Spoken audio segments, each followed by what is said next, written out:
Hello, welcome to my new video. In this video I want to talk about bending strings, and I want to talk about notes we can bend. And what I want to encourage you in this video is to find hipper notes when you bend a note. Normally, we say we are in the A minor pentatonic 5th fret. So you bend the B string, you bend the G string, and you bend the E string. Nothing wrong with this. But how about this one? How about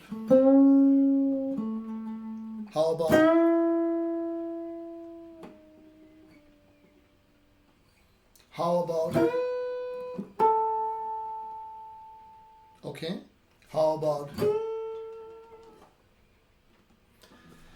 so there are many ways you can bend in a chord. When we have an A7 chord, well, let's say we have an A minor 7 chord, an A blues chord. 1 minute.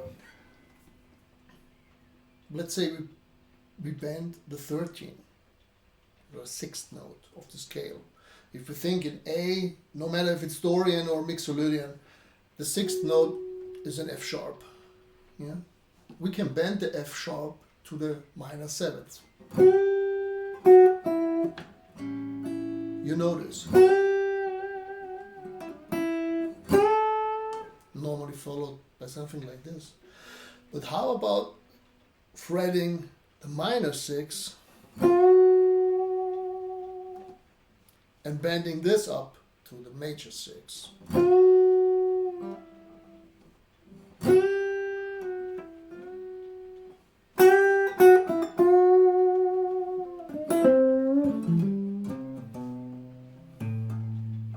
Okay, it's a much more exotic note, and when you bend such a note, you make it more important. The note stands out more.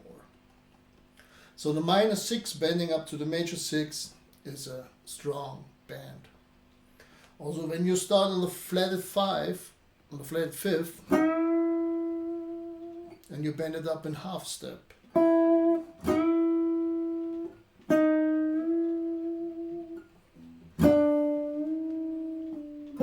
normally we go from the 4 up to the flatted 5th to the minor 3rd, or maybe we bend it because we want this blues sound. But how about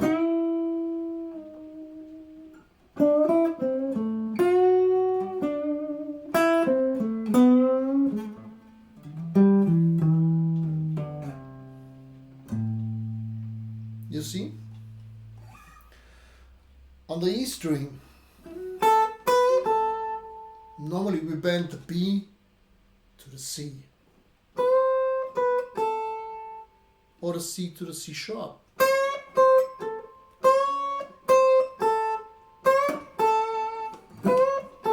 or the B to the C sharp, whatever. But how about bending the B flat to the B natural?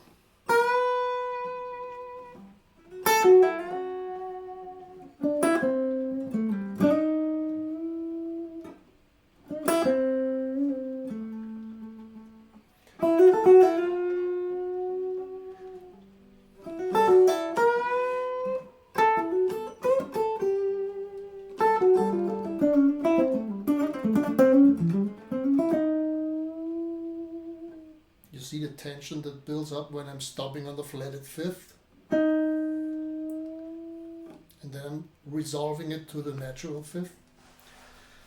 So every note can be bended in half step or a whole step or maybe a minor 3rd below. How about the major 7? Normally you say, well, the major 7 is a dissonant note in an A7 or A minor 7 chord. Yeah, that's right.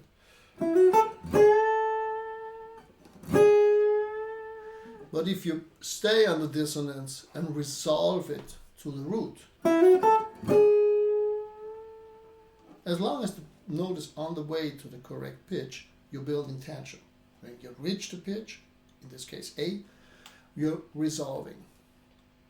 So in building up tension, these bended notes can help you a lot. And you also feature notes that are not so often used. They are still a little fresher, and they challenge the ear a little more. And it's not that you have to do this in a jazz context. When you play in a blues band, you can do this also.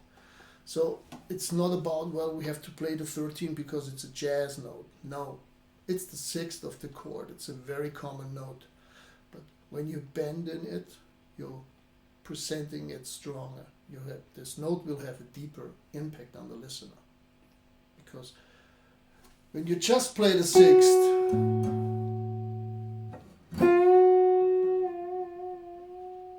this is much stronger. Okay? So to find these notes, you have to look beyond the scale. Because when you say, well, I'm playing an A minor 7 chord and I'm playing A Dorian, you don't find a minor 6. But you can say, well, I bend to all the notes in the scale. I bend in the root.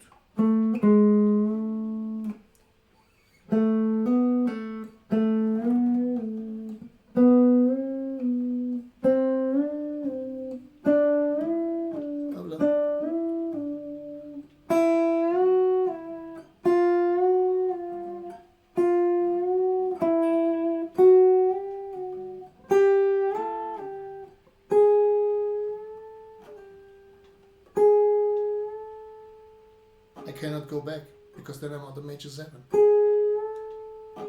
Wrong. Okay? So sometimes when you bend up from an exotic note, like the minor 6, or in this case the major 7, you have to be careful when you go back, because then you hear the wrong note from the scale. You're landing on the flat 6, you're landing on the major 7. What I did here was, I make the slide down to the 5th. And this will also work. I also can go back up to the note I bended before. It's just that you don't resolve on a note that's not in the scale, because this will make some dissonance, and maybe this is not logical for the ear. Okay? I hope this inspires you to think a little bit more about your bending when you improvise. And if you like my stuff, please subscribe. Please give me a thumb up. Please leave something in the comments.